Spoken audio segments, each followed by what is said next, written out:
Assalamualaikum warahmatullahi wabarakatuh. Salam jumpa kepada seluruh mahasiswa semuanya. Kita akan melanjutkan materi kita pada mata kuliah strategi pembelajaran, yaitu mengenai penyusunan RPP dan penilaian praktik pada cooperative learning. Adapun tujuan pembelajaran pada materi ini, diharapkan Anda semua mampu menyusun rencana pembelajaran dengan strategi pembelajaran kooperatif sesuai dengan format standar yang telah ditetapkan, yaitu menggunakan standar format RPP kurikulum 2013, baik yang semula, yang lama, atau dengan menggunakan format yang satu lembar. Baik, kita lanjut saja. Cooperative learning mungkin sering didengar oleh kalian semua bahwa konsep cooperative learning ini merupakan strategi pembelajaran yang berasal dari pendekatan sosial konstruktivisme. Pandangan konstruktivisme yaitu memandang bahwa individu itu belajar bersama-sama dan berkelompok. Jadi inti dari pembelajaran konsep cooperative learning ini bisa digunakan oleh guru ketika tujuan pembelajarannya atau kompetensi dasarnya itu mengarah kepada kata kerja operasional yang membutuhkan pengembangan dari kemampuan psikomotorik dari peserta didik. Oke. Nah, selanjutnya pembelajaran kooperatif menawarkan ada dua jenis interaksi sosial yang bisa kita prediksikan mampu muncul pada peserta didik. Bagaimana peserta didik belajar berperilaku sosial dan bagaimana berinteraksinya dapat meningkatkan suatu pembelajaran yang ideal. Jadi seperti itu, jadi bagaimana interaksinya dan bagaimana perilaku sosialnya. Jadi ketika pembelajaran di kelas mengkonsepnya dengan cooperative learning, kemudian kita juga bisa melihat efeknya ketika peserta didik itu berada di luar kelas, seperti itu.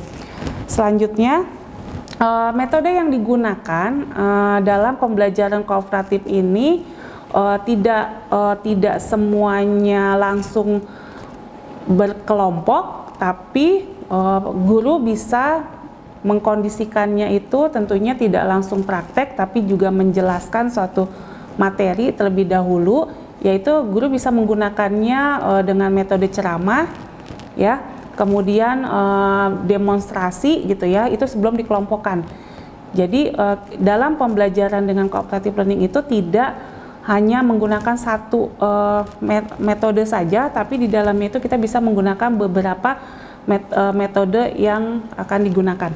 Jadi cooperative learning itu lebih ke kegiatan intinya, tapi dalam kegiatan awalnya sebelum masuk ke cooperative learning, guru bisa menggunakan strategi-strategi lain untuk menstimulus pemahaman dari peserta didiknya.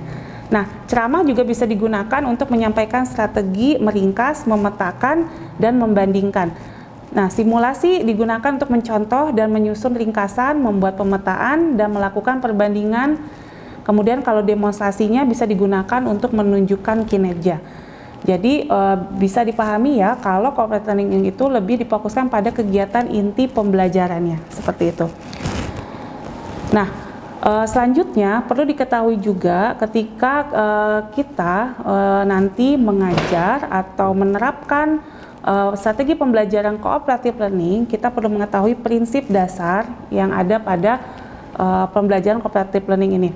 Pertama, yaitu setiap anggota kelompok atau siswa memiliki tanggung jawab atas semua yang dilakukan dalam kelompoknya. Itu yang pertama. Yang kedua, setiap anggota kelompok atau siswa harus mengetahui bahwa semua anggota kelompok memiliki tujuan yang sama. Jadi harus diberikan kesempatan kepada peserta didik untuk menguatkan kelompoknya supaya kelompok tersebut itu memiliki rasa tanggung jawab bersama atau kekompakan seperti itu. Kemudian yang ketiga, setiap anggota kelompok itu harus membagi tugas dan tanggung jawab yang sama terhadap anggota kelompoknya. Jadi jangan sampai kita melihat dalam satu kelompok itu ada peserta didik yang bekerjanya itu hanya satu peserta didik saja. Tapi kita juga harus melihat bahwa semua anggota yang ada dalam kelompok itu sudah dibagi-bagi pekerjaannya masing-masing seperti itu.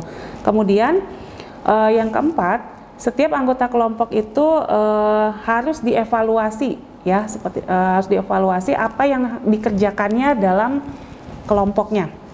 Kemudian yang kelima, setiap anggota kelompok atau siswa harus ditentukan siapa ketuanya. Karena di sini nanti ketika kelompok itu sudah selesai mengerjakan tugasnya, harus ada perwakilan yang akan melaporkan hasil evaluasinya seperti itu. Jadi tidak semuanya harus memaparkan hasil kinerjanya dari satu kelompok tersebut. Supaya kenapa harus ditunjuk pemimpin atau ketua, supaya menghindari terjadi situasi kelas yang tidak kondusif seperti itu. Kemudian yang keenam, setiap anggota kelompok akan diminta bertanggung jawab secara individual materi yang ditangani oleh setiap kelompok kooperatif. Jadi setelah memaparkan atau melaporkan hasil kinerja secara kelompok, peserta didik juga harus dibuatkan evaluasi secara individu, di mana hasil evaluasi tersebut harus dikumpulkan karena nantinya berkaitan dengan nilai yang akan diperoleh individu tersebut dari tugas yang dikerjakan seperti itu. Kemudian setelah prinsip, kita harus mengetahui ciri-ciri dari model cooperative learning. Nah, cooperative learning ini memang intinya itu kan berkelompok gitu ya, tapi berkelompok ini dalam strategi kooperatif ini punya beberapa jenis atau ciri khusus gitu ya. Nah, secara umum ciri-ciri dari model cooperative learning ini yang pertama yaitu adalah siswa dalam kelompok secara kooperatif melengkapi materi pembelajaran sesuai dengan kompetensi dasar yang ingin dicapainya. Itu adalah ciri yang pertama.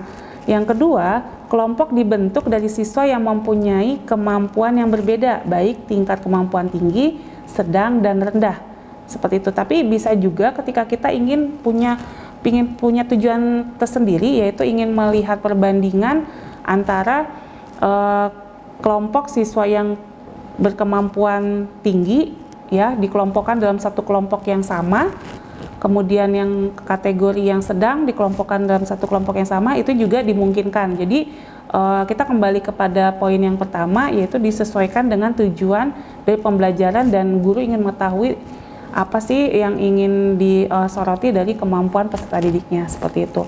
Kemudian yang ketiga, jika memungkinkan anggota kelompok berasal dari ras, budaya atau suku, dan memperhatikan tentunya memperhatikan kesetaraan gender, itu juga bisa ya diperbolehkan dalam konsep cooperative learning. Nah, kemudian tentunya guru ketika menerapkan cooperative learning ini boleh dan dianjurkan juga ketika selesai pembelajaran untuk memberikan apresiasi kepada masing-masing kelompok ya, dengan misalnya memberikan suatu reward gitu ya, seperti itu boleh, supaya pembelajaran cooperative learning yang diterapkan oleh guru itu lebih menarik, seperti itu ya. Kemudian selanjutnya setelah tadi sudah membahas tentang prinsip, kemudian ciri yang terakhir itu terdapat 6 langkah ya, 6 langkah dari model pembelajaran cooperative learning.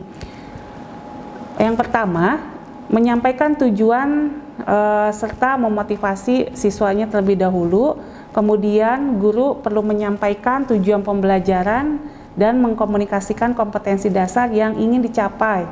Tujuannya agar peserta didik tahu arah tujuan dari setiap pembelajarannya, agar ikut bersama mensukseskan suatu pembelajaran yang akan dilaksanakan oleh guru.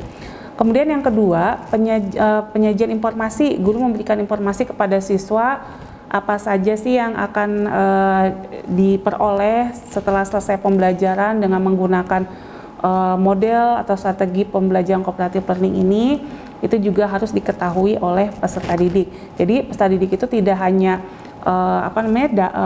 berkelompok kemudian bekerja sama, bukan hanya itu, tapi siswa harus memahami juga supaya terkonsep dalam pikirannya apa sih yang ingin dia peroleh dari pembelajaran yang diberikan oleh gurunya.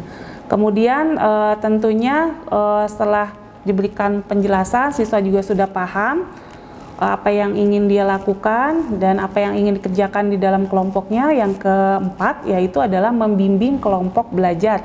Guru harus membimbing, tentunya guru harus secara bergantian menemui beberapa kelompok yang telah dibentuknya untuk melihat interaksinya, kemudian melihat hasil kinerjanya yang dikerjakan oleh masing-masing kelompok.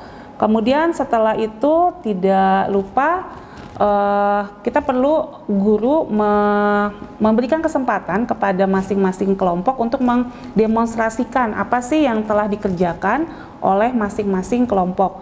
Setelah itu perlu dievaluasi dan diberikan kesimpulan dan ditentukan mana sih jawaban atau hasil analisis yang benarnya itu seperti apa. Jadi supaya siswa mempunyai kesimpulan bahwa hasil kerja dia itu sudah mencapai tujuan pembelajaran atau belum, seperti itu. Nah, sama seperti yang tadi ciri dari pembelajaran cooperative learning. Nah, yang terakhir itu setelah dievaluasi, guru perlu memberikan penghargaan. Penghargaan tidak mesti harus dengan memberikan hadiah, tapi juga dengan memberikan pujian gitu ya, atau memberikan dalam bentuk yang bukan hanya materi saja, seperti itu. Itu mengenai konsep strategi pembelajaran dengan menggunakan cooperative learning. Jadi intinya adalah guru mengkondisikan suatu pembelajaran dengan cooperative learning ini ketika guru ingin melihat kompetensi yang ada peserta didik itu baik secara afektif maupun psikomotoriknya. Dan tentunya ini adalah gambaran cooperative learning secara umum, ya. Ada beberapa jenis tipe atau teknik pembelajaran cooperative learning itu nanti akan kita bahas pada pertemuan berikutnya. Untuk materi hari ini cukup sekian, nanti kita akan lanjutkan pada materi berikutnya. Terima kasih. Assalamualaikum warahmatullahi wabarakatuh.